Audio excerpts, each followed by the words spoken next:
see me. I'm stitching in a bag base, a leather bag base. This is the new course that's come out, which is the Cotswold Carryall. It's a kind of a country style weekend bag, a carryall bag.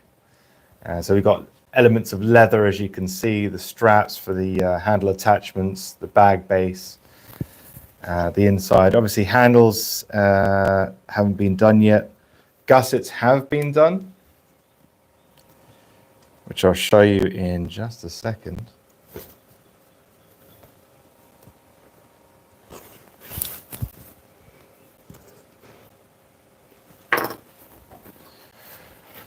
They're right behind me. So these are the gussets. So these gussets go on either end of the bag.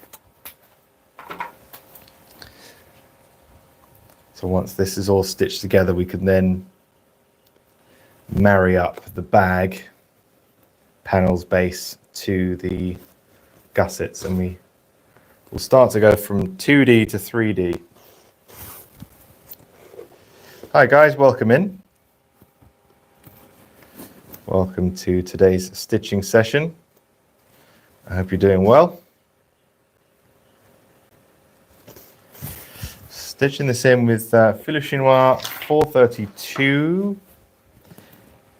Ecru, so off-white, with a good dollop of beeswax. Always helps with the waterproofing.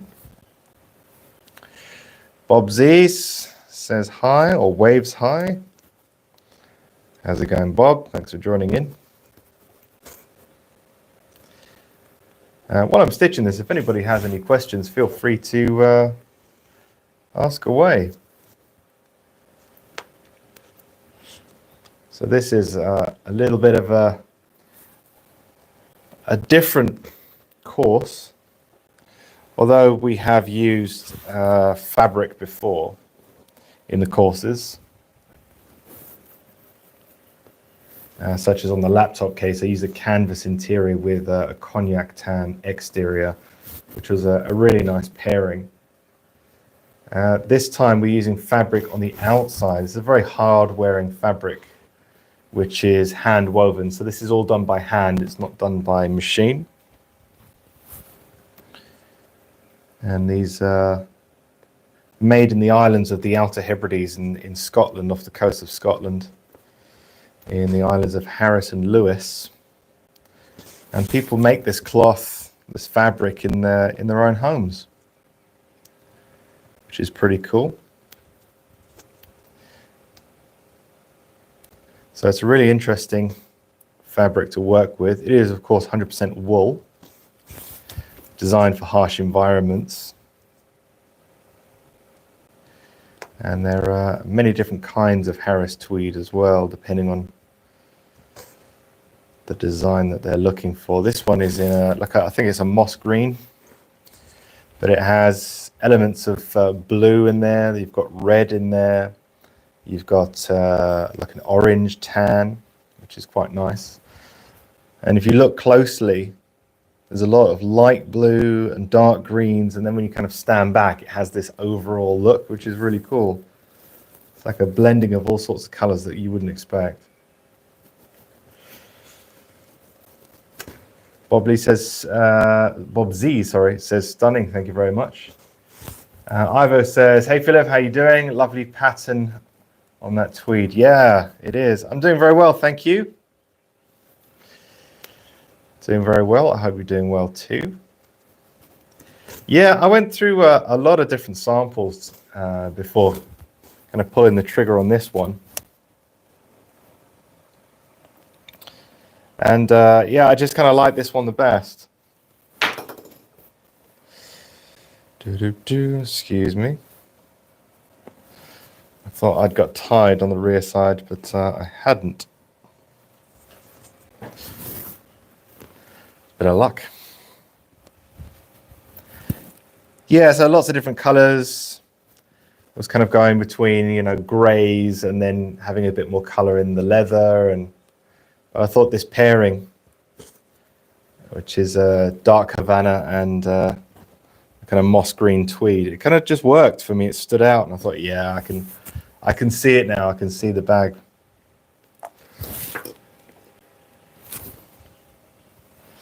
Kind of got this suspended, as you can see. It's a challenging stitch, I'll give you that. And we're having to use quite a long piece of thread, which does occasionally get tangled.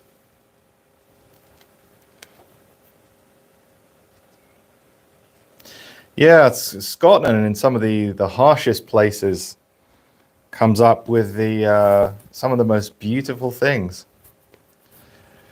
Tweed fabric being one of them. Good peat smoke whiskey being another.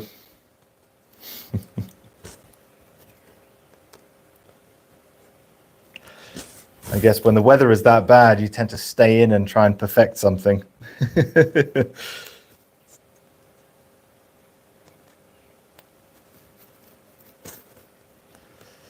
Talking of which, it's been very warm here today. Oh, it's gone down to 27 in the workshop, 27 degrees Celsius, so it's not too bad.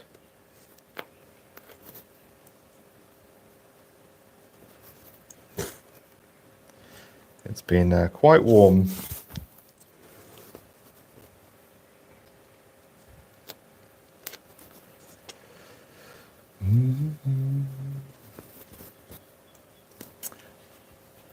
Lots of time hiding from the rain inside to come up with nice patterns. Yeah, says Ivor. Bob says necessity breeds innovation. Yeah. How could we stay at home and still get paid? It's funny, you see a lot of these guys that do this in their homes. They have these massive looms. And I don't pretend to know how a loom works, but it's operated by them and set up by them, and they change the colors manually and according to a certain set pattern. And the machine runs, the loom runs with pedal power, so they're pedaling. They're not allowed, and they get inspected, they're not allowed to use any kind of mechanical assistance or electronic assistance in order to make the cloth. They're very strict on that, which I think is pretty cool, because they could easily produce this at a higher production rate en masse and make it cheaper, and there are companies that do, but it's not the same. It's not Harris Tweed. See a lot of high-end bespoke suit makers using Harris Tweed. I think Huntsman is one of them. I suppose you can have whatever fabric you really wanted, but it's seen a lot in suits,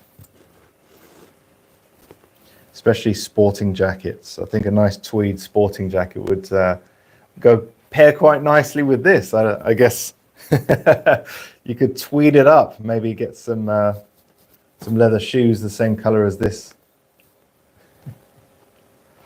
I don't know if that would look over the top or that would look sharp.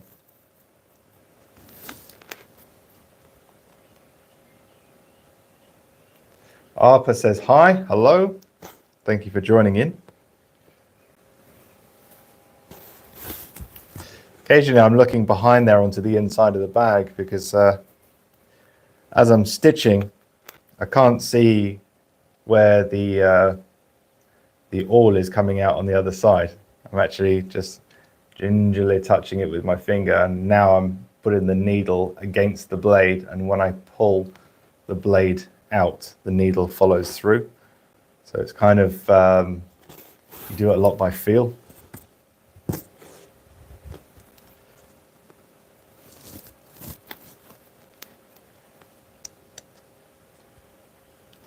And sometimes you miss the mark, so you kind of put the awl back in, feel for it again, and then have another go. You can, kind of do this and that constantly, but I find it's a little bit more easy, a little easier being consistent when you keep your head in the same position as you stitch. And then I'm casting behind.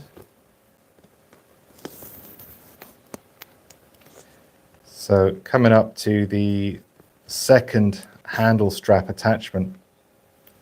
So the handles on this are going to be secured into the bag through these. That's what these are for. And they can actually be detached for whatever reason that you want to detach them. But the main reason is so that they're adjustable if you need them to be adjustable. You can have them a little bit longer if you want more of a slouchy bag and you're not carrying a lot of stuff in them. Or shorter, should I say. Or if you filled the bag up, you can have it a little bit longer, an inch or two longer, so it's comfortable in the hand.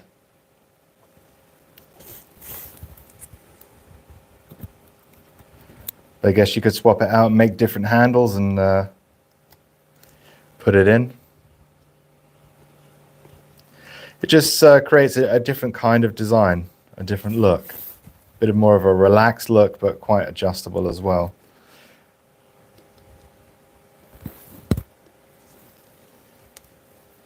And you could, if you wanted to, exchange them for long straps so that you could shoulder carry from the main straps rather than from a dedicated shoulder strap itself. So it gives you the options. That's what I wanted to do with this. It's also a good way to showcase a little bit more brass, I think.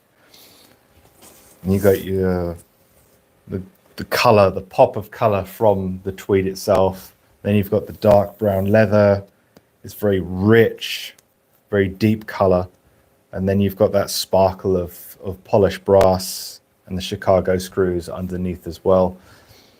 And I think it frames it quite nicely with the look. Going for a contrast stitch on this, which is not like me, but I thought it would be quite nice. A contrast stitch to me is a little bit more relaxed, a little bit less formal perhaps, a bit more casual you could say. And I think it highlights the different areas. When these are stitched, you'll have two seams coming up here and here, and on the bottom obviously you've got the same thing again. It kind of highlights the different areas a little bit more, makes it pop, adds a bit more interest as well, without really stealing the show, I don't think.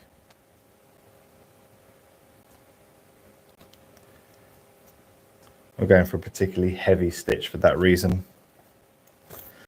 0.5 millimeter is just fine. And what I'm going to do actually is just a little bit of glue there before I stitch that in. I'm just going to tuck that down.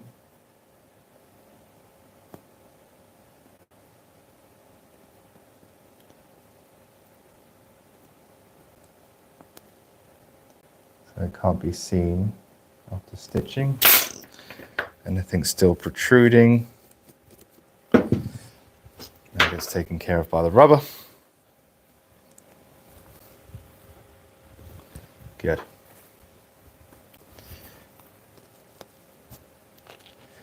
Guys, how's the quality on this? Sometimes it's a bit sketchy on this Wi-Fi.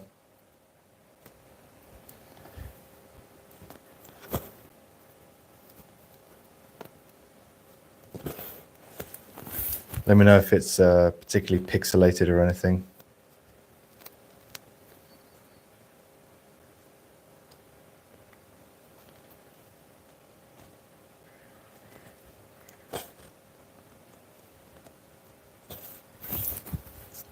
I have had it before where I've had a really good live session and you wait for it to process, which can take several hours, and then you have a look back on it and it's just, you can't even recognize yourself. Like, oh God.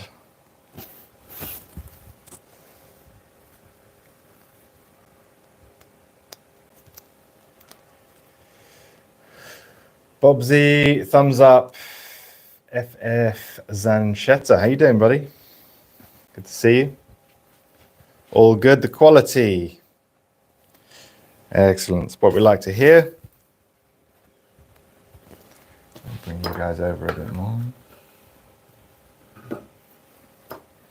So we've got the brass bag feet. We've got 5 of them in total.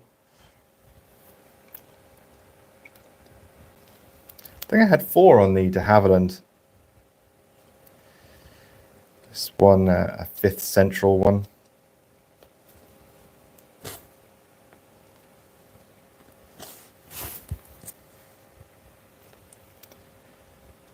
So this is quite a long seam.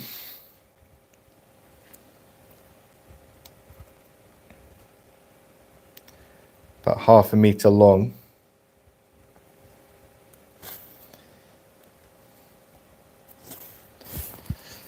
And I've gone for 1.5 arm spans. I may not have needed that much. We will see. I mean, we've got the exterior leather, we've got the Harris tweed, which is quite thick, and we've got the interior leather, which is not exactly thin.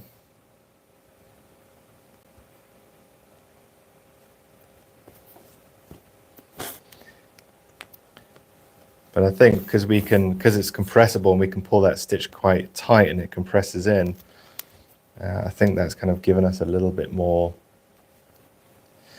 thread than we needed. Sometimes you just can't quite tell until you stitch one of the seams.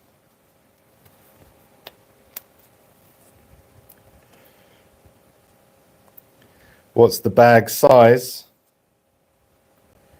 compared to what you want to know, all the final dimensions? Let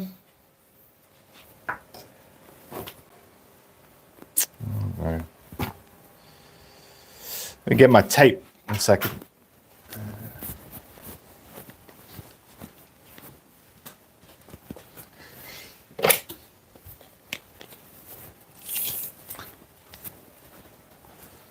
I think we're at 480 something long.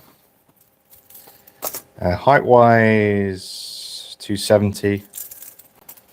And width wise, at the widest point, which is close to the base, you're looking at 230. So those are your dimensions of it. It's a carry-all bag. It's a weekender style bag. So, you know, you're going to be able to put in a pair of shoes, pair of boots, couple of pairs of pants, couple of shirts, t-shirt, toiletry bag, light jacket, that kind of thing. So it's going to be, you know, quite a bit of space. It's kind of the weekend getaway bag that you load up at the last minute, throw in the trunk of your car, and just get out there, you know. But it gives you a little bit of style. I imagine driving with this in the back of a Morgan or you know, some kind of vintage Aston Martin, going up to Scotland for the weekend, do a little hiking, do a little fly fishing.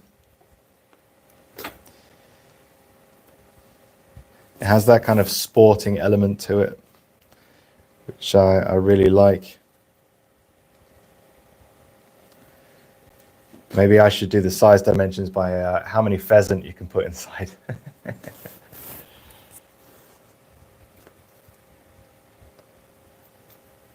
At least a brace. Depending on plumage.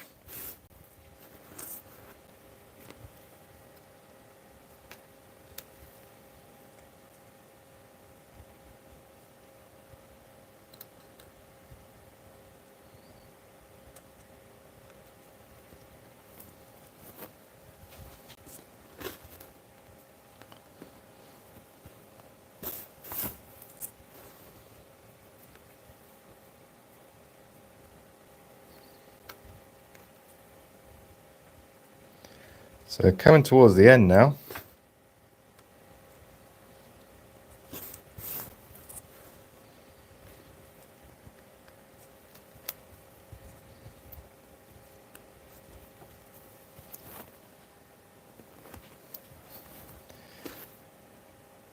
I'm actually really looking forward to seeing this one completed. I think it's going to have quite a unique look, unlike a lot of the other courses in the masterclass. This one I think is going to stand out a little bit. And you know, it kind of reminds me of the original Gladstone bags back in the day were originally carpet bags, which was usually carpet or old rugs reused as bags with like leather trim and that kind of thing. And it kind of reminds me of a little bit more of an upmarket carpet bag, which was the design origins for one of the most iconic Leathercraft items, the Gladstone bag.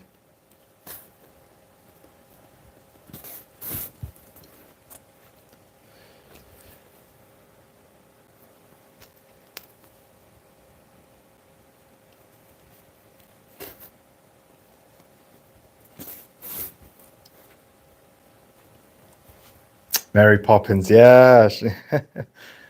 Mary Poppins had a famous carpet bag. Maybe we'll see what we can pull out of this when it's done.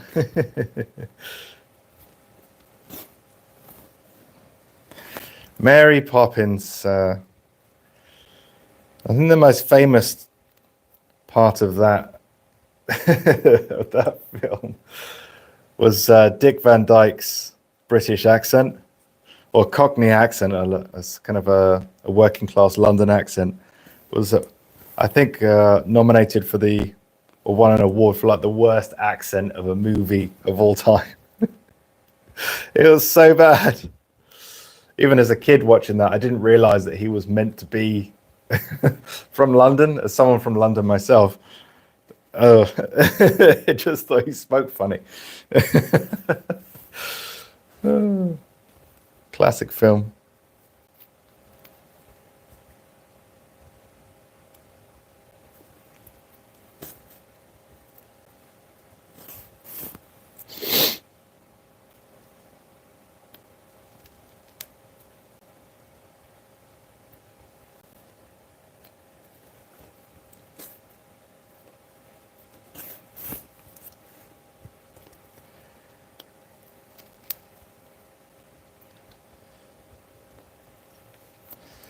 So almost at the end here. Yeah, I think next time just one arm span's worth of thread should do it, rather than 1.5. Less thread to pull through, and less wastage.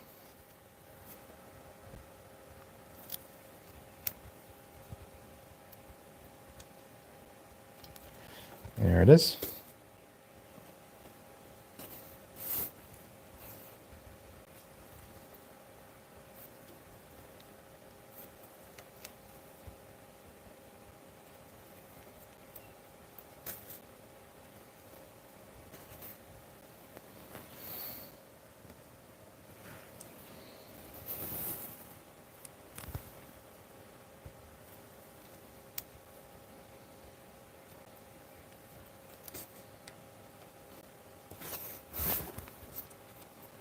So finishing up on this, we're going to do a back stitch.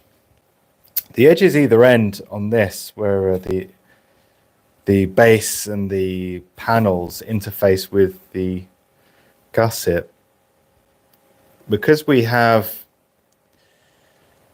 a raw edge of fabric. You can't really, I mean, you could, but it wouldn't be very nice. You could, edge painting is really out of the question, and it's not going to burnish, and neither would the lining on this. So that leaves us with a turned edge or edge binding. And in this case, we're going to be doing an edge binding all the way around the gusset, which will be a nice look, in my opinion.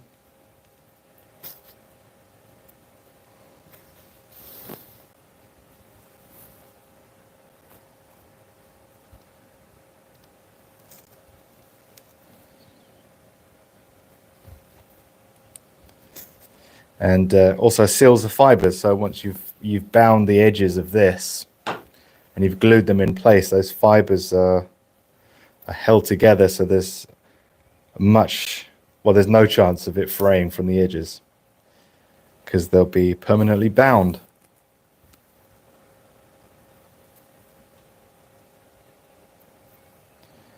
So the last one.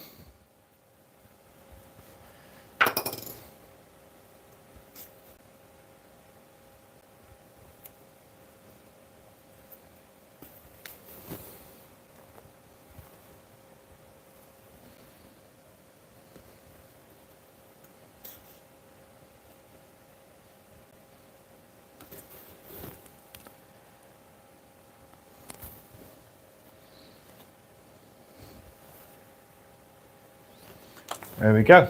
So now we can trim that and then just use a little white glue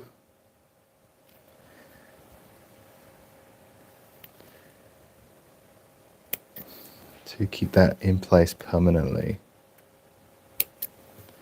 Good.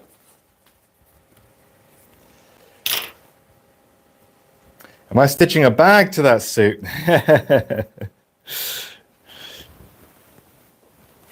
Indeed, indeed.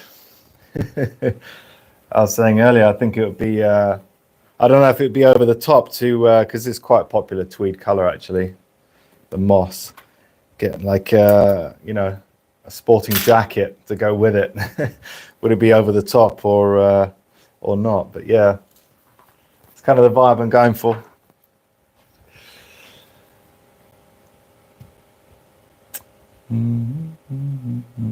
Honest question, what glue is specifically white glue? Well, in this case, Bartleline multi-purpose PVA adhesive and sealer. This one is very strong. I usually test my PVAs, but if I get some PVA that's dried here, it's a water-resistant PVA. So PVA is the answer to your question, but here's a piece of dried glue. It's been dried for several days. You can see it elongates and twists quite easily. But it's actually very strong as well. And it's one that I like, and it's not expensive to buy at all. But it's great in leatherwork because it doesn't crack. And what you want to avoid is using wood glue for that reason, because they add resins and things like that to stop wood migrating once it's glued. Makes it quite brittle, and you can't really use it in leatherwork. So yeah, PVA glue, white glue. Some people call it Elmer's glue, but there's different grades. There's waterproof. You've got your standard, which is water resistant, which will resist water, but you wouldn't want to immerse it or leave it outdoors permanently.